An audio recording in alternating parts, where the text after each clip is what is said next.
Welcome. In front of me is a POCO C85, and today I'll show you how you can insert SIM and SD card into this device.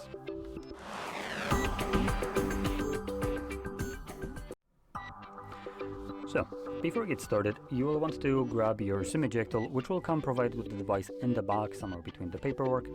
But if you can't find it, you could use a paper clip, straighten out one of the ends, and it should work just as well.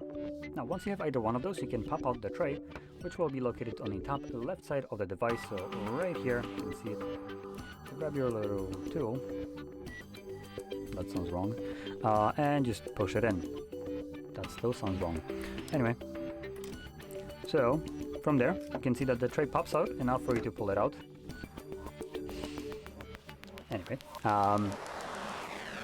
and we can grab our cards. Each one has a dedicated spot. So place the cards on the tray. Now they are not being held by any kind of retention brackets, so just be careful when inserting the tray back in. These cards could just pop out of the tray and wedge themselves in if you're trying to push it in there. So this one seems to go fine.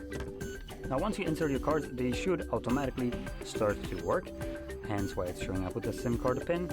So we need to confirm that. This unlocks my SIM card, and the SD card should be working without any kind of verification needed, and you can see it just pops up with the notification right here. So both of the cards are working just fine. So if you found this very helpful, don't forget to hit like, subscribe, and thanks for watching.